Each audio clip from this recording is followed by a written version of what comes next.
मनुष्यों ने पूर्व जन्मांतर में जो श्रेष्ठ अथवा निषिद्ध अथवा मिश्रित कर्म संचित किए हैं, होरा शास्त्र उसी का भोग इस जन्म में दशाक्रम के रूप में प्रकट करता है।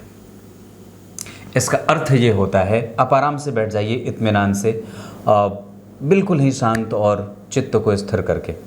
ये ऐसा शास्त्र ज्योतिष का जो निश्चित ही आपको बहुत सारी दुविधा से आपकी मुक्ति का कारण भी बना देता है। ये वेदांग है, वेदस्य चक्षु किलेदम स्मृतम ज्योतिषम। अनेक शास्त्रों में बहुत सारे जो हैं वो कन्फ्यूज़न भरे पड़े हैं। हो सकता है कहीं आप ये पढ़ लें, कुछ में जगह वो पढ़ें, कुछ कहीं और पढ़ें। यहाँ कोई कन्फ्यूज़न नहीं है, एकदम बिल्कुल स्पष्ट है। हाँ, सूत्र बड़े हैं, इस वजह से उसे याद रखने की आवश्यकता होती है। कहने का तात्पर्य ये है कि अगर आपके जीवन में भाग्यशाली किसे कहा जाता है, कौन भाग्यशाली है? अगर भाग्य जैसे किसी शब्द का निर्माण नहीं है या कोई है नहीं, तो फिर ऐसा कैसे कह सकते, ऐसे इसको ऐसे समझ सकते हैं आप कि एक अच्छे समय पे अगर जो ज्योतिष को नहीं मानता है और उसको अच्छी दशा चल रही हो, तो आपने कई बार देखा है कि उसके कर्म बड़े बुरे हैं, पर फिर भी वो जो है वो मलाई और मक्खन खा रहा है। ये इसी के कारण होता है क्योंकि उसकी दशा अच्छी चल रही होती है। फिर जब उसकी दशा कमज़ोर होती है तो उसको बड़े कष्ट भोगने पड़ते हैं। तो प्रकृति की जो नियमावली है वो आपको प्रभावित करती है। कैसे? दशाओं के क्रम से। जैसे अभी मेरे ऊपर अगर गुरु की दशा चल जाए, मैं आनंदित हो जाऊं क्योंकि मेरे लग्नेश गुरु हैं, लेकिन अभी राहु की दशा चल रही है, तो इस वजह से मुझे जो है वो मशक्क़त ज़्यादा करनी पड़ रही है। ठीक उसी तरीके से कि कोई व्यक्ति जो बहुत जल्दी जल्दी जो है वो स्टेप ले रहा है और सारे स्टेप उसके बड़े अच्छे और सिद्ध हो रहे हैं, तो इसका अर्थ ये होगा कि उसकी दशा अच्छी चल रही है। भले वो ज्योतिष को मानता हो या ना मानता हो, क्या फ़र्क पड़ता है? आपको बिल्ली नहीं देख रही है तो कोई दिक्कत नहीं है, आप बिल्ली को नहीं देख रहे हैं तो कोई दिक्कत नहीं है। पर आप अगर बिल्ली को नहीं देख रहे हैं और बिल्ली आपको देख रही है तो निश्चित रूप से असर पड़ेगा, क्योंकि आप नहीं देख रहे पर वो झपट्टा मारने को तैयार है। तो ये दशाओं के ऊपर निर्भर करता है कि आप बाजार निकले हो और सड़क एकदम बिल्कुल चिकनी चपटी है और बिल्कुल फर्राटे से अपने लक्ष्य तक आप पहुंच गए। पर दशाएं स्पीड ब्रेकर का काम करती हैं।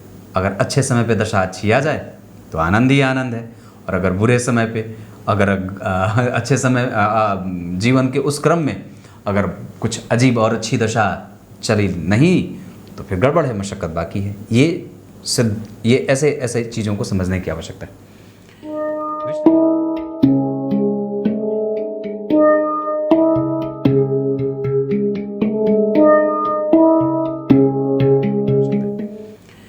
विश्लेषण जन्म कुंडली का इस कार्यक्रम के अंतर्गत सुबह 10 बजे से लेकर 11 बजे के बीच में आज आपके सामने जिनकी कुंडली लेकर के आया हूं, इनका नाम है, क्या नाम है? इनका नाम है अमित। ये हैं टीकमगढ़ मध्य प्रदेश से।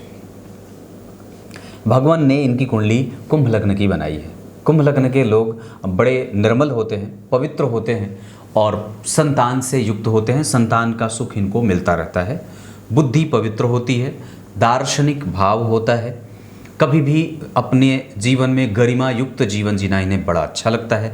संयमित होकर के जीना चाहते हैं, पर शनि से प्रभावित होने के कारण कई बार थोड़ी मशक्क़त बढ़ती है। ऐसा एक सामान्य सा प्रभाव मैं ऐसा कह सकता हूँ। अब कुंडली पे आने से पहले थोड़ी बात इनकी कुंडली में मैं आपको बताऊं कि जैसे कोई भी व्यक्ति जो कुंभ लग्न का है, अगर मान लीजिए आप कार्यक्रम देख रहे हैं और आपकी कुंडली में लग्न में ही यहाँ 11 नंबर ऐसा ही बना हो, तो यानी कि 11वें नंबर की राशि कुंभ राशि हो जाती है। इसका अर्थ ये होगा कि व्यक्ति शनि के मूल त्रिकोण राशि से रिलेट कर रहा है। अब यहाँ पे शनि 12वें भाव के भी अधिपति होते हैं, तो शनि जब 12वें भाव के भी अधिपति हो जाएंगे तो वो 12वें भाव के भी अधिपति, तो 12वें के तो अधिपति हुए, तो जब 12वें के अधिपति होंगे इसका मतलब ये है कि वो ग्रह आपको परेशान भी करेगा, क्योंकि उसकी एक राशि 12वें भाव में बनी तो है। और यही कारण है कि कई बार जब आप शनि की मकर राशि देखेंगे तो मकर राशि के बाद द्वितीय भाव में कुंभ राशि मारक भाव में बनती है, और जब मकर राशि की कुंडली बनेगी तो द्वितीय भाव में मारक राशि बनी, और जब कुंभ राशि बनेगी तो 12वें भाव के एक भाव में मकर राशि बनेगी। जब कर्क लग्न की कुंडली बनेगी तो एक मारक राशि यहाँ बनेगी, जब सिंह लग्न की कुंडली बनेगी तो भी एक मारक राशि बनेगी। मतलब ये बात बनती ही है, बनती। सिंह लग्न की कुंडली बनेगी तो कन्या लग्न की कुंडली बनेगी तो भी वो बात एक न एक कहीं ना कहीं उलझी। मिथुन लग्न में ये बात आपको, तो मिथुन लग्न की कुंडली में भी वो कहीं ना कहीं भाग्य और उसके अधिपति होते हैं, तो कहीं एक जो है वो फंस जाती है। मिथुन के बाद कर्क राशि में भी फंस जाती है, सिंह वाले में भी फंस जाते हैं, सिंह के बाद कन्या वाले में भी फंस जाते हैं, तुला वाले में नहीं फंसते क्योंकि वो केंद्र और त्रिकोण के अधिपति हो जाते हैं। वृश्चिक वाले में भी उलझ जाते हैं क्योंकि बाहर से घूम करके आए और तीसरे भाव में उनकी मूल त्रिकोण राशि बन जाती है, तो वृश्चिक वाले में नहीं फंसते। 8, 9, 10, 11, तो यहाँ पे मूल त्रिकोण राशि यहाँ बनी और घूम करके एक राशि जो है वो त्रिक भाव में चली गई, तो ये स्थिति होती है। कुंभ वाले लोग, उनके जीवन में दर्शन बड़ा होता है, मतलब वो जीवन को देखने का नज़रिया, सबको सुख देने का भाव, सबको साथ लेकर के चलने का आदर्श और उच्चतम स्थिति को प्राप्त करने की महत्वाकांक्षा बड़ी होती है। और बहुत ज़्यादा नहीं होती ये बात, कंपटीशन बहुत ज़्यादा नहीं होता है इनमें। ये बहुत ज़्यादा किसी को देख करके उसके हिसाब से बढ़ना नहीं चाहते, मतलब बहुत ऊंचे ख्वाब नहीं है। सामान्यतः दाल रोटी चल जाए वही बहुत है। हाँ, व्यक्ति सेवा शुश्रूषा करना चाहेगा, ऐसे ही ये कुंभ लग्न वाले होते हैं, समाज की सेवा करना चाहते हैं, समाज के लिए कुछ करना चाहते हैं। वैसे इनकी कुंडली में भी ये योग लगा है, लग्नेश उच्च के और केतु के कारण, तो व्यक्ति धर्म से जुड़ करके काम करता है। धर्म और लोगों को न्याय दिलाने के लिए व्यक्ति की जद्दोजहद जीवन में देखी जाती है और वो न्याय के ही क्षेत्र में सफल भी होता है। ये बात भी मैं कह रहा हूँ, अभी आगे बढ़ूँगा। आइए मैं इनकी कुंडली पे बताने से पहले आपको इनकी कुंडली के पंचांग से मिला देता हूँ। अगर आपका पंचांग भी इसमें से किसी तरीके से मैच कर रहा होगा तो निश्चित रूप से आपको इस पर विचार कर लेना चाहिए। विक्रम संवत 2041 और शक संवत 1907, जिस संवत्सर में इनका जन्म हुआ है उस संवत्सर का नाम बहुधान्य संवत्सर है, जिसमें जन्मे लोग बड़े ही पुष्टित होते हैं, मजबूत शरीर के होते हैं और इनका पुत्र भी मजबूत होता है। मतलब वो काया से कमजोर नहीं होता, तत्व की अधिकता होती है, सारे तत्व बैलेंस होते हैं, किसी भी तत्व की कमजोरी नहीं होती और सारी ही चीज़ें बिल्कुल ही पुष्टित होती हैं। मजबूती से व्यक्ति आगे बढ़ता है। अधिक माह में ये जन्मे हैं, अधिक श्रावण माह का जन्म होना व्यक्ति के लिए बड़ा लाभदायक होगा और व्यक्ति बहुत अच्छे तरीके से किसी भी चीज़ को गुम्फित कर लेता है। गुम्फित करना मतलब पिरो देना। जैसे जो मंत्र की स्थिति है, तो आप गीता जी में क्या देखते हैं, गीता जी में मंत्र की स्थिति है, वो गुम्फित है, मंत्र एकदम माला में पिरोए हुए हैं। आप कोई भी शास्त्र उठा करके देख लीजिए, उसमें मंत्रों की जो है माला बनी हुई है, मंत्र जो है वो बना। तो ऐसे इनकी कुंडली में ये जो है वो स्थिति व्यक्ति के जीवन में सुख और दुख के जो स्वरूप हैं वो व्यक्ति का जीवन चलता रहता है। दक्षिणायन में जन्मे हैं, इस वजह से कभी कभी आत्मविश्वास जवाब दे देगा। वर्षा ऋतु में जन्मे, इस वजह से सवाल दिमाग में खूब बने। और शुक्ल पक्ष के चतुर्दशी के जन्मे हैं, इस वजह से सरकार से जुड़ करके काम करना चाहते हैं और उसमें सफल भी होंगे। आर्थिक स्थिति कभी भी प्रसन्न रहेगी, कमज़ोर नहीं होगी और व्यक्ति को धन के लिए कभी भी इधर उधर भटकना नहीं पड़ता है। हाँ, कर्म क्षेत्र मशक्कत देगा, उसका कारण मैं आगे बताऊंगा। मंगलवार को जन्मे हैं, इस वजह से प्रशासन और व्यक्ति जो होता है वो कर्मठ होता है, सुयोग्य होता है। मेरे यहाँ गाँव में जब बैनर छपते हैं तो भले ही वो कितना ही अनाड़ी हो, लेकिन लिखेंगे लोग यही, आपके इस पंचायत के सुयोग्य, कर्मठ और कुछ एक शब्द डालते हैं। वो सारे के सारे बैनर पे वही शब्द लिखे जाते हैं, सुयोग्य, कर्मठ और योग्य उम्मीदवार, ऐसे करके, भले उसका बैकग्राउंड कितना ही खराब हो। तो ये शुक्ल चतुर्दशी का चंद्रमा बड़ा अच्छा होगा, बुद्धिमान बनाएगा। और आपकी भी कुंडली में अगर चंद्रमा बुद्धिमान बनाने वाले हैं तो कैसे जानेंगे? अगर आपका जन्म शुक्ल पक्ष के अष्टमी तिथि से लेकर के कृष्ण पक्ष के नौमी तिथि तक का है, इसका मतलब है कि आपकी कुंडली का चंद्रमा शुभग्रह है। और उत्तराषाढ़ा नक्षत्र में जन्मे होने से वाणिज्यकरण विषकुंभ योग, ये बहुत बढ़िया विषकुंभ योग ठीक है। और क्षत्रिय वर्ण और मनुष्य गण का प्रभाव, व्यक्ति जो है वो ऐसी स्थिति में साहसी है, निडर है और लड़ाका है। मतलब वो गंभीर है, जहाँ भी खड़ा हो जाए तो उसकी विशालकाय जो विशाल भुजाएं हैं, अगर वो बहुत ज़्यादा विशाल भुजा का नहीं है तो भी वो निश्चित रूप से भुजाओं का मालिक होता है। उसकी पहचान बड़े लोगों तक होती है। और सबसे अच्छी बात है कि वो किसी भी काम को करने में हिचकिचाहट नहीं रखता, जो करना है वो करना है, आगे बढ़ना है तो बढ़ना है, ऐसा वाला भाव। वणिज करण में जन्मे हैं, अगर काम अपना खुद का हो, जिसके मालिक आप स्वयं हो, तो बहुत अच्छी बात होगी। ये आपकी कुंडली का पंचांग था। पंचांग में सबसे अच्छी बात क्या है, आप लोग जो मेरे नियमित दर्शक हैं वो तो देख ही लिए होंगे। सुमन कौशिक जी ने लिखा है, आप बिल्कुल भी घबराइए मत, मैंने आपकी एक कुंडली देखी है। जो लोग एक ओम प्रकाश जायसवाल करके हैं, जिन लोगों की कुंडली मैंने देखी है पहले, वो लोगों को थोड़ा इंतजार करना चाहिए और निश्चित रूप से नए लोगों को भी जगह देनी चाहिए। कुंडली विश्लेषण वाले के लिए बोल रहा हूँ, रविवार वाले कार्यक्रम के लिए। यहाँ पे ये बात रही। अब आते हैं तो पंचांग में सबसे अच्छी बात क्या रही। वणिज करण अच्छा रहा, शुक्ल पक्ष की चतुर्दशी अच्छी रही जो आर्थिक रूप से मजबूत बनाएगी, और सबसे अच्छी बात है कि व्यक्ति अधिक माह में जन्मा है। अधिक माह में जन्मे लोग श्रेष्ठ होते हैं, साम्रांत होते हैं, कुलीन होते हैं, भद्र होते हैं, स्वस्थ होते हैं, चिरायु होते हैं। उद्गम शास्त्र इनका बड़ा अच्छा होता है, बहुत ही बेहतर बुद्धि के होते हैं, चिरंजीवी होते हैं और मजबूत इच्छा शक्ति के होते हैं। महत्वाकांक्षा इनकी बड़ी अच्छी और स्वाभिमानी होते हैं, संकल्पित होते हैं किसी भी काम को करने के लिए। जो काम करना है वो करना ही है। अब मैं आपको इनकी कुंडली पे लेके आता हूँ। 12वें भाव में गुरु के नीच का होना, और वस्तुतः आप देखेंगे तो चंद्रमा यहीं निकट बैठे हैं गुरु से द्विद्वादश के संबंध में। अब ये बात ये दिखाए कि व्यक्ति अपने मन का करेगा, और वक्री है 19 डिग्री के, तो कुछ न कुछ प्रभाव ऐसा भी है कि व्यक्ति अपने जीवन में हर वो चीज़ प्राप्त करेगा। इस गुरु के वक्री होने के का प्रभाव बता रहा हूँ कि ऐसी स्थिति उसके जीवन में आएगी गुरु की दशा में, जो चाहता है वो उसकी जो स्थिति है वो गुरु की दशा में पूरी हो, जो भी इच्छाएं हैं उसकी। ये गुरु के वक्री होने का प्रभाव मैंने बता दिया। चंद्रमा के नक्षत्र में बैठे हैं, श्रवण नक्षत्र में, और ऐसी अवस्था में डिग्री उनकी 19 डिग्री है और उस पे सूर्य मंगल की दृष्टि जा रही है। सूर्य कौन है आपकी कुंडली में, किस भाव के अधिपति को किसने देखा है, ये बड़ा मायने रखता है। तो धन भाव के अधिपति जो नीच के हुए और उसको किसने देखा, मंगल और सूर्य ने। मंगल कौन, इस कुंडली के दशम भाव के अधिपति, और सूर्य कौन, जन्म कुंडली के सप्तम भाव के अधिपति। अब विचार करना ये होगा कि इस लग्न की कुंडली के लिए क्या ये दोनों अच्छे होते हैं, तो मैंने कहा नहीं। क्यों? क्योंकि कुंभ लग्न की कुंडली के लिए लग्नेश के ये तो पहले शत्रु होते हैं, और सप्तमेश भी लग्नेश के शत्रु होते हैं। इस कुंडली के लिए सूर्य अच्छे नहीं हुए, इस कुंडली के लिए मंगल भी बड़ी मेहनत और मशक्कत करवाएंगे। और व्यक्ति ने सवाल जो पूछा है वो ये पूछा है कि मेरा कर्म क्षेत्र, मैं लॉ वगैरह के क्षेत्र में काम करता हूँ, पर मुझे अभी उतनी सफलता नहीं मिली। अब विचार करते हैं कि क्यों। तो सबसे पहले तो व्यक्ति के गुरु का ज्ञान कमज़ोर है। व्यय जब भी करना होगा तब व्यक्ति को चिंता होगी।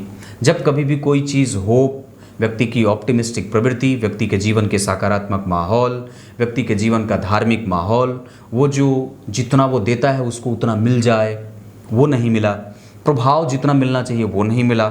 गड़बड़ी होती है कई बार, जितनी मेहनत आपने करी है उस चीज़ पे, वो चीज़ थोड़ा कम सा मिलता है। इसके साथ साथ आपको मैं एक बात और भी बता दूं, तो ऐसी स्थिति में कि अगर एक अच्छे भाव के अधिपति को, जैसे कि धन भाव के अधिपति होने के साथ साथ ये गुरु लाभ के भी अधिपति हैं, मतलब ये दोनों ही भाव के अधिपति नीच के हो गए। और गौर से समझिए तो जिस राशि में बैठे उस राशि के अधिपति ने उनको देखा भी नहीं है, और दोनों में से किसी ने भी एक दूसरे को नहीं देखा है। तो इससे भी गुरु को कमजोरी मिल रही है, क्योंकि जिस राशि में बैठे हैं उस राशि का अधिपति जो है वो लग्नेश है और अपना स्वतंत्र विचार बना करके बैठा है। उसको गुरु से कोई मतलब ही नहीं है। मतलब आप मेरे घर पे आए और मुझे आपसे कोई मतलब ही ना रहा तो आप उदास हो जाएंगे और फिर कहेंगे कि कैसा आदमी था। जैसे कृष्ण और सुदामा, अगर सुदामा कृष्ण के यहाँ गए और कृष्ण उन्हें देख करके अपनी नज़रें तिरछी कर लेते, सो सुदामा को कितना दुख होता। ठीक वही बात यहाँ गुरु को भी झेलनी पड़ेगी कि वो जिस राशि में बैठे उस राशि का अधिपति उससे क्रुद्ध है या फिर अच्छा नहीं है। बैठा वो उसी के घर में है, वस्तुतः शनि वहीं बैठे हैं जहाँ उनको बैठा होना चाहिए। गुरु अपने ही घर में बैठे हैं, गुरु खराब नहीं बैठे हैं, क्योंकि मीन राशि 12वें भाव में बनती है और काल पुरुष की कुंडली में गुरु का घर वो है, पर वो नीच के बैठे। कहते मैं तो बैठा हूँ अपने घर में, पर मेरे घर में एक मंदग्रह बैठा है जो कुटिल है और जो कहीं ना कहीं लंगड़ा भी है और कहीं ना कहीं भाग्य को मंद भी करेगा। धार्मिक बनाएगा पर व्यक्ति के भाग्य को कमज़ोर भी कर देगा। क्यों? क्योंकि उच्च का है तो व्यक्ति में धर्म देगा पर भाग्य को नुकसान में भी रख सकता है, क्योंकि मैं खुद भाग्य का कारक हूँ और मैं बाहर तिल मिला रहा हूँ। और मुझे देख कौन रहा है? इस कुंडली में दो परम मित्र एक साथ बैठे हैं, तो जीवन में मैं इस जातक की कुंडली में साहस, बल, पराक्रम, ऊर्जा और होपफुलनेस ये तो बनी रहे, पर निश्चित रूप से ये दोनों बहुत अच्छे प्रभाव में हैं यहाँ पे दोनों, क्योंकि पापक ग्रह और क्रूर ग्रह का 6वें, 8वें और 12वें बैठना, अगर ये स्वग्रही हो जाते तो और भी अच्छी बात होती, पर यहाँ थोड़ी सी साहस की कमजोरी के साथ व्यक्ति के जीवन में ये लाभ मिलता रहेगा। लेकिन दशम भाव और सप्तम भाव के अधिपति के ऊपर अगर गुरु की दृष्टि पड़ेगी तो ये कहीं ना कहीं दाम्पत्य को और व्यक्ति के करियर को अपनी दशा में गुरु लाभ दे देंगे। चाहे कुछ भी हो जाए, गुरु चाहे कितने ही खराब हों, कुछ ना कुछ अवश्य ही जातक को दे देते हैं। चलो जैसे आपको उदाहरण देता हूँ। आप मान लीजिए कहीं किसी भी जगह पे रह रहे हो और छोटे बच्चा, आपका बच्चा जो है वो कहीं किसी हॉस्टल में रहता हो और आपके पास उस समय पैसे ना हो, पर फिर भी आप उसके लिए अगर एक चॉकलेट या टॉफ़ी ले जा करके उसको दे देते हैं तो भी उसको लगता है कि नहीं मेरे पिता धनवान हैं, उसको आपके धन से कोई मतलब और मोह नहीं होता, पर फिर भी आपके देने से ही उसके दिमाग में एक परिभाषा गठित हो जाती है, नहीं मेरे पिता ने मुझे ये दिया है, मेरे बड़े भाई ने ये दिया है। स्नेह का संसार जो होता है वो बड़ा विचित्र और बृहद आयाम स्थापित करता है, जो हमेशा ही व्यक्ति को याद रख देता है। तो गुरु का प्रभाव यहाँ इन दोनों ही प्रभावों को मजबूत करेगा और ये कहेंगे आपस में, अरे भाई जी, ये दोनों आपस में बैठ के यही बात करेंगे। सूर्य जो है वो नाना है मंगल के, हाँ, मंगल जो हैं वो भेषज कहे जाते हैं, मंगल जो हैं वो भूमि सुत कहे जाते हैं। तो पृथ्वी जो हैं वो सूर्य और चंद्रमा की पुत्री हैं और उनके ही गर्भ मतलब उनके ही प्रभाव से मंगल की उत्पत्ति हुई है। तो मंगल जो हो गए वो नाती हो गए और सूर्य जो हो गए वो नाना हो गए और चंद्रमा जो हो गई वो नानी हो गई। तो यहाँ पे नाना और नाती दोनों एक साथ बैठ गए और ये बोल रहे हैं कि नाना जी और नाती ये दोनों आपस में बात कर रहे हैं, देखो हम लोगों पे किसकी दृष्टि है, जो धन का अधिपति है, मतलब कर्म क्षेत्र में और दशम स्थान के अधिपति के साथ साथ सप्तम स्थान के अधिपति पे गुरु की दृष्टि पड़ रही है और लग्नेश स्वयं बली हो रहे हैं, भाग्य भाव बलवान हो रहा है। अपना नेचर शनि प्ले करेंगे तो थोड़े भाग्य को कुंद और धीरे से विस्तार देंगे, लेकिन दृष्टि उनकी यहाँ पे शत्रु की पड़ रही है, इस वजह से ही आपको इस क्षेत्र में थोड़ी सी मशक्कत करनी पड़ रही है। बात समझ में आई? क्यों आप इस क्षेत्र में क्यों आए? क्योंकि आपकी कुंडली में यहाँ मंगल बैठे थे और सूर्य बैठे थे, पर वो सफलता क्यों नहीं मिल रही है? क्योंकि उसके पहले मंगल को झेला आपने, जो कि नीच के बैठे थे, जिनका नीच भंग नहीं हुआ था, तो मंगल को झेला। अब उसके बाद राहु को झेल रहे हैं और राहु के बारे में तो आप कभी कुछ इस बारे में, इस कुंडली में राहु जो हैं वो मेष राशि के बैठे हैं, मेहनत ही खाली कराएंगे, अनुभव ही खाली देते रहेंगे, परिणाम उनका जो है वो थोड़ा कमज़ोर सा रहेगा। भाग्य भाव पे दृष्टि डाल रहे हैं तो चलो ठीक है, धीरे धीरे व्यक्ति को प्रोग्रेस देते रहेंगे, लेकिन वस्तुतः शनि की दृष्टि जो है वो मंगल और सूर्य दोनों पे है। तो इसका मतलब है कि दशम भाव और सप्तम भाव दोनों को प्रभावित किया किसने? शनि ने, क्योंकि दृष्टि कैसी पड़ी? शत्रु की। तो गुरु की उच्च दृष्टि है तो क्या कहेंगे, ठीक है तू देख लेना, जब मेरी दशा आएगी ना, जैसे छात्रावास में दो छात्र, एक का नाश्ता आता है घर से तो दूसरा उसको देता है, पर दूसरे का जब नाश्ता आए तो पहले को नहीं दे, तो बोलते हैं अब मेरी बारी आएगी, जब मेरे घर से कुछ खाने को आएगा मैं तुझे नहीं दूंगा। तो ये स्थिति जो है वो गुरु और शनि की होगी। ये कहेंगे ठीक है, तूने अपनी दशा में या तूने शनि मंगल राहु केतु की दशाओं में मेरे जातक को, जो कि किसी भी लग्न की कुंडली है, मैं कभी किसी को परेशान नहीं करता, तूने उसे परेशान अगर किया है या देर से परिणाम दिया है, आने दे मेरी दशा, फिर मैं उच्च की दृष्टि डालूंगा और जातक के कर्म और उसके दैनिक आय में वृद्धि कर दूंगा। फिर उसके बाद जब तू आएगा तो तब तक मैं जातक को इतना दे दूंगा कि तेरी आवश्यकता ही नहीं पड़ेगी। हालांकि ये वाला जो अंतिम वाला टर्म है कि तेरी आवश्यकता नहीं पड़ेगी, ऐसा नहीं है, उस समय तक आप स्थित हो जाएंगे और लग्नेश की उच्च की राशि है, उच्च में बैठे हैं और डिग्री वाइज भी 27 डिग्री के हैं, तो थोड़े कमज़ोर ही के परिणाम के साथ आगे आपको देते रहेंगे। मतलब ये गुरु सूर्य और मंगल के बीच का संवाद है शनि के हस्तक्षेप के साथ। क्लियर है? पराक्रम भाव के अधिपति जन्म कुंडली में मंगल, और ये आपकी कुंडली में कहाँ बैठे? अपने भाव से 4 घर आगे नीच के। इस वजह से भाई का सुख, कम्युनिकेशन, आपको अपने कम्युनिकेशन पे ध्यान देने की आवश्यकता है, क्योंकि वो भ्रमित है, कुंठित है और उतना वो पारिश्रमिक नहीं निकाल पा रहा है जितने पराक्रम के बाद आपको मिलना चाहिए। और राहु यहाँ भरणी नक्षत्र के बैठे हैं, ये अवश्य ही देंगे। और दरअसल राहु ने ही आपके पट खोले हैं, बुद्धि के पट राहु ने ही खोले हैं। लेकिन अगर ये मेष का और 20 डिग्री से थोड़ा ऊपर और पीछे होते, 17, 18, 15, 14, 13, तो और भी आनंददायक होते। और वस्तुतः शनि की नीच दृष्टि पड़ रही है ना, और इस राहु पे किसी शुभ ग्रह की दृष्टि भी तो नहीं है भाई जी, तो गड़बड़ी होगी ना। मतलब आपकी कुंडली का पराक्रमेश एक तो नीच का बैठा, और दूसरा इस भाव पे किसी भी शुभ ग्रह की कोई दृष्टि नहीं है, उल्टे शनि की नीच दृष्टि पड़ गई। तो इस वजह से व्यक्ति को मेहनत ज़्यादा करनी पड़ती है। ये बात मैंने इतनी बताई। मैं कहाँ था? तीसरे भाव पे। तीसरे भाव से आपकी कुंडली का कम्युनिकेशन और आपका संचार देखा जाता है, और दरअसल उसके साथ साथ आपके प्रभाव के क्षेत्र को भी देखा जाता है, रिप्रेजेंटेशन के तरीके को देखा जाता है। आप कितना जल्दी किसी से कनेक्ट कर पाते हैं ये देखा जाता है, आपका संचार कितना बढ़िया है, ट्रांसपोर्ट कैसा है आपका, आप रिप्रेजेंटेशन का जो स्किल है वो कैसा है, अपनी बात को बहुत ही चतुराई से रख देना। ये भुजाओं की राशि है ना, और यहाँ पंचम भाव में वो राशि बन गई। अब यहाँ की जो मूलतः राशि थी, जैसे 1, 2, 3 कालपुरुष की कुंडली में 1 यहाँ लिखे, 2 यहाँ लिखे, 3 यहाँ लिखे, पर वो राशि यहाँ बन गई। अब क्या हो, तो पंचम भाव में जब मिथुन राशि का निर्माण होता है, याद रखिएगा ये सूत्र है, पंचम भाव में जब मिथुन राशि का निर्माण होगा तो संतति भुजाओं वाली, श्रेष्ठ और देर से प्राप्त होने वाली होती है। इसका अर्थ ये होगा कि जब जन्म कुंडली में पंचम भाव पे मिथुन राशि और वहाँ पे शुक्र जैसा एक शुभ ग्रह की राशि में और पंचमेश जन्म कुंडली में लग्न को देख रहे होंगे, तो व्यक्ति के ज्ञान की अभिवृद्धि करने के साथ साथ इस भाव के अधिपति बुध से त्रिकोण में चंद्रमा, किसी भी पापग्रह में से एक राहु की दृष्टि पंचमेश पे, और पंचम भाव पे किसी भी पापग्रह का कोई प्रभाव नहीं है। इसका अर्थ ये होगा, और पंचम भाव के ठीक पीछे कोई ग्रह नहीं, उसके ठीक पीछे राहु, जो आपकी कुंडली के पंचम भाव के प्रभाव को ठीक से प्रभावित नहीं कर पाएंगे। मतलब हाँ, लेकिन पंचमेश पे राहु की दृष्टि विलंब, देर और कई बार दूरी पैदा करेंगे। इस वजह से संतति के योग हैं, और निश्चित रूप से संतान प्राप्ति का योग बहुत ही मजबूत और बेहतर संतति का योग है। यह आपकी कुंडली में तीसरा भाव था। चतुर्थ भाव के अधिपति शुक्र इस कुंडली के लिए सर्वाधिक योग कारक ग्रह के रूप में विद्यमान होते हैं। दूसरे योग कारक ग्रह के रूप में जो है वो बुध स्वयं बनते हैं। लग्नेश इस कुंडली में तीसरे नंबर पे आते हैं।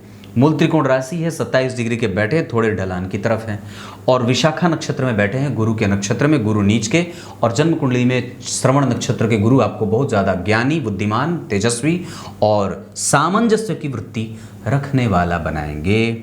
तो संतान का सुख ये रहा। ये कार्यक्रम आप लोग इत्मीनान से बैठिएगा, कहीं भटकने की कोई आवश्यकता नहीं। तो ये पंचम भाव रहा। अभी मैं इस कुंडली की 5 सबसे अच्छी बात बताऊंगा, वो बाकी है। तो पंचम भाव की स्थिति अच्छी बनी, चतुर्थ भाव भी जन्म कुंडली में ठीक बना, केंद्र के अधिपति और जन्म कुंडली में बैठ गए त्रिकोण में। योग क्या कहता है कि जन्म कुंडली में केंद्र का अधिपति और त्रिकोण का अधिपति अगर केंद्र या त्रिकोण से संबंध बना ले तो बहुत अच्छा रहे।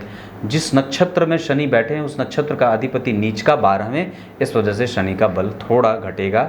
केतु का प्रभाव होगा, व्यक्ति तीव्र ज्ञानी होता है, अनुभव गम्य बातें करता है, और उस शनि की तीसरी दृष्टि चंद्रमा पे और चंद्रमा की दृष्टि पंचम भाव पे। अब जरा विचार करिए, तो पंचम भाव के अधिपति जो जन्म कुंडली में बनते हैं बुध, वो बैठ गए लग्न को देख लिए, और चतुर्थ भाव के अधिपति बैठ गए त्रिकोण में और उस पर चंद्रमा की दृष्टि पड़ गई। जो कौन है? आपकी कुंडली का रोगेश, यानी कि माता भाव के अधिपति शुक्र के ऊपर रोग के अधिपति चंद्रमा की दृष्टि पड़ गई, और पंचम भाव से त्रिकोण में उच्च के शनि बैठ गए। आयु होने के बाद रोग जरूर हो, मतलब माता रोगी अवश्य ही हो सकती हैं।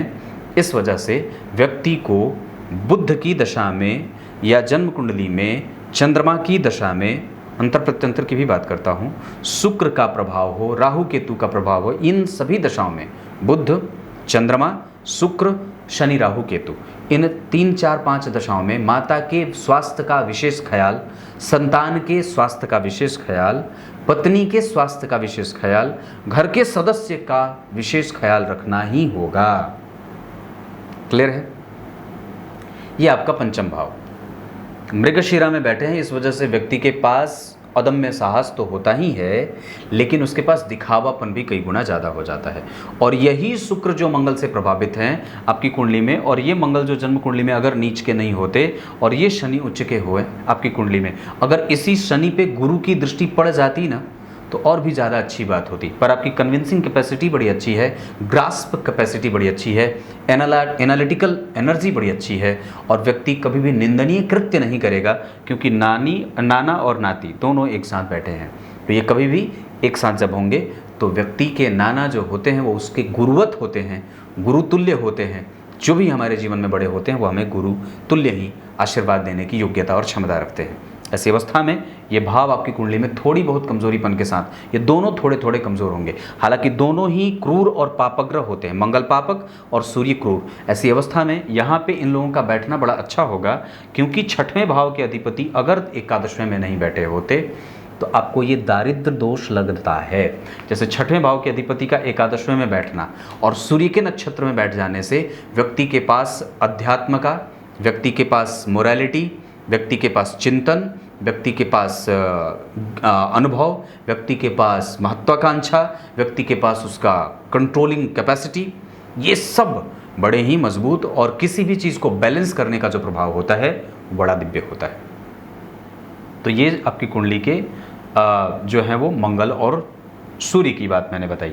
यहाँ पे आपकी कुंडली में संतति का सुख है, चंद्रमा और शुक्र एक दूसरे को देख रहे हैं, दाम्पत्य कभी कमज़ोर नहीं है, पत्नी के साथ संबंध कभी भी खराब नहीं है, लेकिन आरंभ में पुत्री संतति के योग ज़्यादा बनते हैं, क्योंकि यहाँ पे स्त्री कारक राशि जो है वो नपुंसक राशि बनी है, स्त्री कारक ग्रह शुक्र और चंद्रमा जैसा स्त्री कारक ग्रह देख रहा है। इस कारण से पहली संतति स्त्री ही होती है।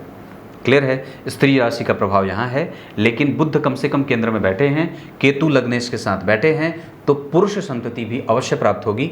इसी गुरु की दशा में आपको प्रयास करना चाहिए, या मंगल की दशा में। हालांकि अभी आपके पास वक्त है, अभी आपके पास आराम से समय है उसके लिए प्रयास करने के लिए। ये चीज़ जो है वो मैंने अभी बताई। गुरु कमज़ोर नहीं होते तो आपको पुत्र संतति का योग और भी ज़्यादा मजबूत हो जाता।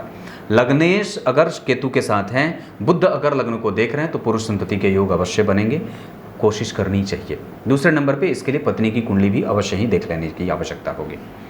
ये आपका छठवां भाव है, जो साहसिक मजबूती से, आपको दुश्मनों से कभी भी किसी भी प्रकार से डरने की आवश्यकता नहीं है। गुरु की उच्च दृष्टि है, और गुरु जो है वो मंगल को बोल रहे हैं, चलो कोई बात नहीं, मैं हूँ, मतलब मैं जो हूँ वो धन भाव का अधिपति होकर के 2 स्थान में बैठा हूँ तो हूँ जरूर, लेकिन उच्च की दृष्टि से तुझे देख रहा हूँ, तो तेरे पास एक बल है।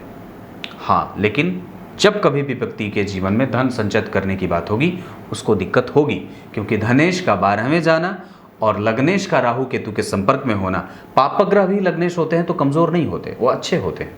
चाहे कुंडली का कोई भी ग्रह पापग्रह बने, लग्नेश बन जाए तो कभी खराब नहीं होता। लग्नेश केंद्र और त्रिकोण में बैठे हों कहीं पे भी, मान लीजिए शनि अगर यहीं बैठ जाते तो कि खराब हो जाते?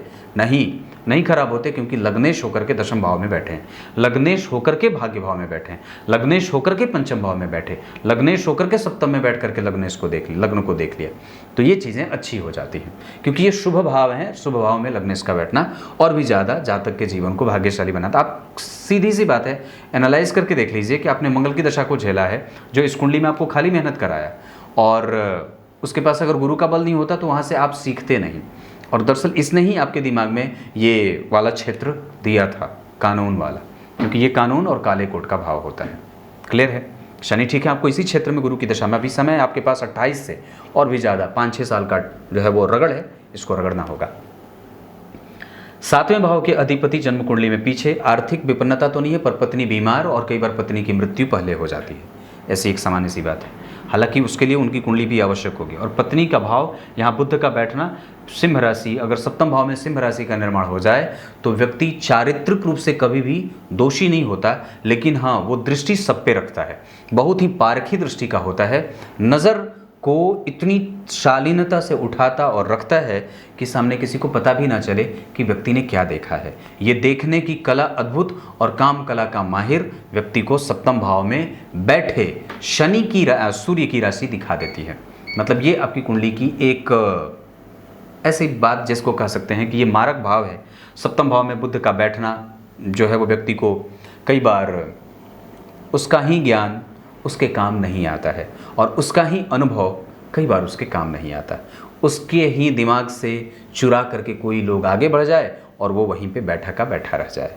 जीवन में कई बार ऐसी स्थितियां भी देखने को मिलती हैं। विशेषतया बुद्ध की दशा में ये बात और भी ज़्यादा बढ़ जाती है। क्लियर है? बुद्ध मघा के अनुभव से युक्त और एनालिटिकल पावर बहुत अच्छा हो जाए। व्यक्ति जो होता है वो मर्मस्पर्शी होता है, अपनी बात को बहुत ही शालीनता से विद्वतापूर्वक और विद्वत जन की भांति, विद्वत परिषद के लोगों की भांति और उनके संपर्क में रह करके अपनी प्रज्ञा चक्षु से अपनी बात को बहुत ही शालीनता से किसी के सामने रखने वाला और बहुत ही ज्ञान के पीछे भागने वाला कानूनबाज होता है। ये कानूनबाज शनि है ना, इस वजह से व्यक्ति कानूनी प्रक्रिया में ही और कानूनी दावपेच को जानने वाला और उसके मर्म को समझने वाला होता है। क्लियर है?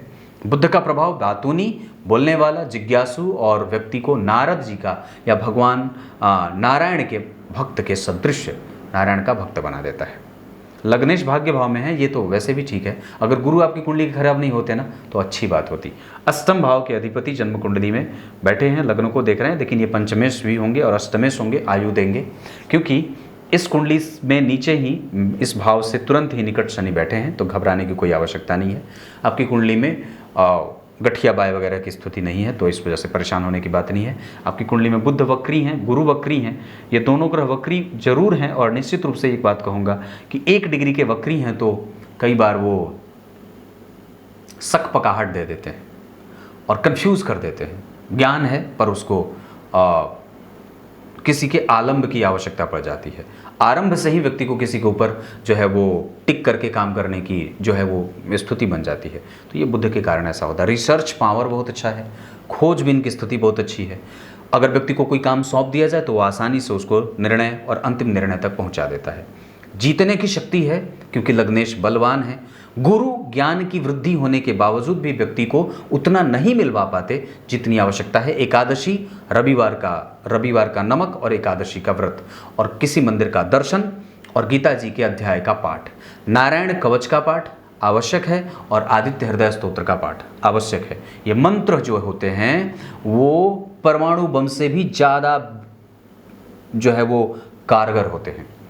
अगर मंत्र का विस्फोट हो जाए तो परमाणु बम के विस्फोट से भी ज़्यादा भयावह होता है। और मंत्र का जब प्रभाव बरस जाए तो व्यक्ति ये जो संपूर्ण धरा है वो निश्चित रूप से धनी हो जाती है। मंत्र की बात परमाणु बम से भी ज़्यादा लाभदायक होती है। इस वजह से अपने जीवन में मंत्र मतलब जो मनन करके व्यक्ति को इतना ज़्यादा मनन करवा दे। अगर मैंने कोई मंत्र पढ़ा मतलब मनन किया और मनन करने के बाद मेरा त्राण होगा, जैसे पुत्र तो त्राण करवा दे, उसी तरीके से जो मंत्र होता है वो त्राण कराने की शक्ति रखते हैं। मोक्ष की गति तक व्यक्ति को वो मंत्र जो है वो व्यक्ति को उसके लक्ष्य तक पहुंचाने में सहायता करते हैं। इस वजह से अपने जीवन में मंत्र शामिल करिए। किसी गुरु से दीक्षा लीजिए और किसी गुरु से ज्ञान प्राप्त करने की आवश्यकता है। ये बात यहाँ तक रही। अष्टम के बाद नवम, इस भाव में उच्च के शनि का बैठना आपको भाग्यशाली और ज्ञान चक्षु का मालिक, अनुभवों का मालिक, संग्रह करने वाला, विचार करने वाला, समृद्धि से युक्त, समाज को और देश को देने वाला, विश्वविख्यात बनाने वाला, शनि की दशा में व्यक्ति को स्थापित करने वाला और शनि की दशा में ही व्यक्ति जो होता है वो चिरंजीविता को प्राप्त करके अपने आप को और भी ज़्यादा प्रैक्टिकल बना करके सतह से उठ करके एक स्थापित पद को प्राप्त कर जाता है जो पूर्णतया स्थापित है। आगे चल करके इसी क्षेत्र में अगर प्रमोशन वगैरह मिल करके आगे बढ़े तो कोई संदेह और दोयम दर्जे की बात नहीं होगी, क्योंकि ये शनि आपकी कुंडली में विशाखा में बैठे हैं, उच्च के हैं, थोड़े कमज़ोर हैं। बजरंगबली के दर्शन, हनुमान चालीसा का पाठ आदि का प्रभाव आपको मजबूती दे देगा। क्लियर है? अब यहाँ पे बात करते हैं। अब एक बात आप लोगों को बताऊं, जन्म कुंडली में लग्नेश का भाग्य भाव में जाना ये बहुत ज़्यादा संपूर्णता का एहसास करा देती है। और उससे भी ज़्यादा अच्छी बात है कि आपकी कुंडली में लग्न के ऊपर किसी भी पापक ग्रह की दृष्टि नहीं है। मतलब लग्न के ऊपर बुध की दृष्टि है जो कि पंचम भाव के अधिपति हैं। हाँ, एक बात है कि जरूर पंचमेश को राहु की दशा, राहु की दृष्टि झेलनी पड़ रही है, लेकिन सूर्य और मंगल का यहाँ बैठना बहुत अच्छा होगा, शनि का यहाँ बैठना बहुत अच्छा होगा, केतु का यहाँ बैठना अच्छा होगा, लग्नेश का भाग्य भाव में जाना अच्छा होगा, चंद्रमा का एकादशवें में जाना अच्छा होगा और शुक्र का यहाँ बैठना अकेले तो अच्छा नहीं है पर दृष्टि जो है वो चंद्रमा की, दृष्टिकोण अलग अलग रख के अगर देखेंगे तो दो परिणाम दिखेंगे शुक्र और चंद्रमा के। एक माता को रोगी और व्यक्ति के जीवन में सुख शांति देने वाली प्रवृत्ति बनाए, व्यक्ति उसके पीछे भागेगा, सुकून से नींद लेना चाहता है। पर रोग भाव के अधिपति, माता भाव के अधिपति को देखेंगे तो वो रोग पैदा करेंगे, शीत जनित बीमारियां, ऐसी एक सामान्य सी बात है। ये बात मैं बता दूं, मंगल आपकी कुंडली में 9 डिग्री के और सूर्य हैं 13 डिग्री के अस्त हो जाएंगे। इस कारण से भी आपकी कुंडली का ये भाव कमज़ोर था। इस कारण से ही आप कई बार अपनी बात अच्छे से नहीं रख पाते और मेहनत ज़्यादा करनी पड़ती है, क्योंकि कुंडली के भाग्य के कारक पहले ही नीच के और परिणाम तो पहले ही है। इस भाव का अधिपति वक्री है 1 डिग्री का, इस कारण से भी कई बार वो परिणाम उतना नहीं मिलता जितना मिलना चाहिए। क्लियर है? इस भाव पे शुक्र और चंद्रमा का अगर प्रभाव नहीं होता तो आपके रिकॉग्निशन को और भी ज़्यादा बट्टे लगने की बात हो जाती। क्लियर है? पर जो मिल रहा है वो राहु के बाद गुरु में और भी ज़्यादा बढ़िया मिलेगा। इस वजह से छोड़ने की बात नहीं है और नहीं अपने आप को छेड़िए, बिल्कुल ठीक है। दशम भाव के अधिपति जन्म कुंडली में इस कुंडली के लिए मेहनत करवाते हैं और वो बैठे हैं जैसी अवस्था में, तो दशम भाव के अधिपति अगर छठवें में जाएंगे तो पिता को तो मजबूत रखते हैं, बीमार बनाने के साथ साथ संबंधों में कमजोरी रखने के साथ साथ उनको भी सरकारी क्षेत्र का लाभ मिल रहा हो अगर तो ठीक है, नहीं तो फिर उनके साथ संबंध अच्छा रखिए।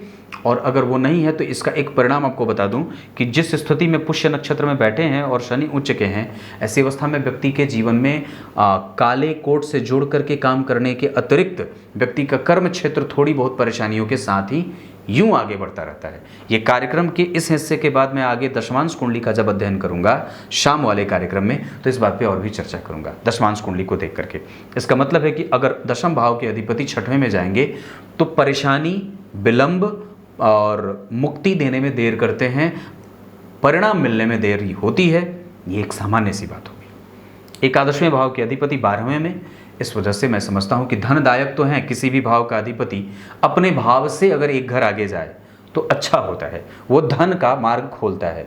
और किसी भी भाव का अधिपति अगर अपने भाव से पीछे जाए तो उसका उपभोग करता है, परंतु थोड़े बहुत परिणाम में कमजोरी भी देता है। हालांकि आप अगर इस कुंडली में भाव को देखेंगे तो लग्न के अधिपति का त्रिकोण में जाना बहुत अच्छा, राशि के अधिपति का तुरंत ही बैठना ठीक ठाक, पर उतना बढ़िया नहीं, क्योंकि दूसरे तरीके से गुरु और चंद्रमा का एक दूसरे से द्विद्वादश में जाना दशाओं में भी कमजोरी होगी। मतलब गुरु में चंद्रमा जब आएंगे तो भी दिक्कत होगी।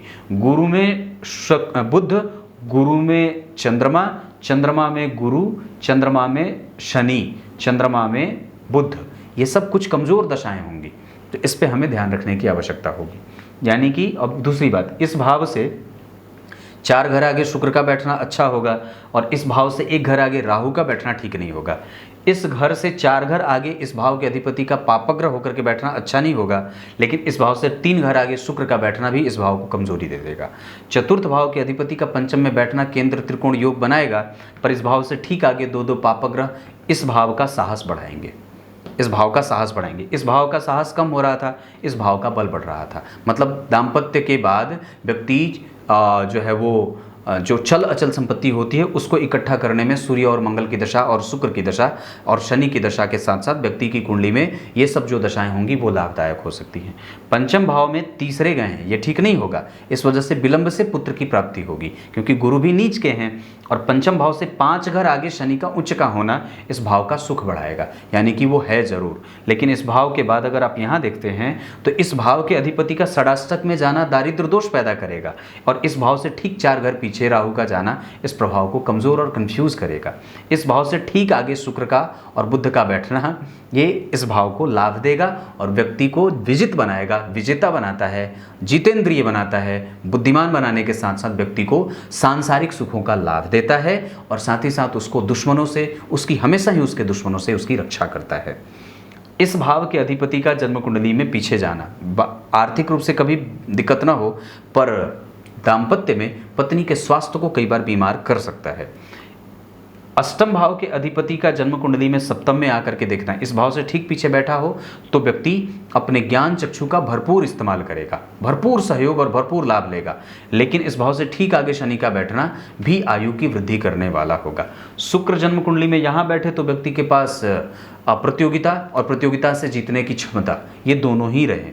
दशम भाव के अधिपति का जन्म कुंडली में अपने भाव से पंचमस्त जाना ये ठीक होगा, लेकिन इस भाव के अधिपति होकर के नीचा विलासी होने से कमजोरी भी दिखेगी, मतलब उनकी दशाओं में थोड़े बहुत अवलंब की स्थिति भी बनेगी। बहुत सारी चीज़ें बता रहा हूँ, पता नहीं आप समझ पा रहे होंगे या नहीं।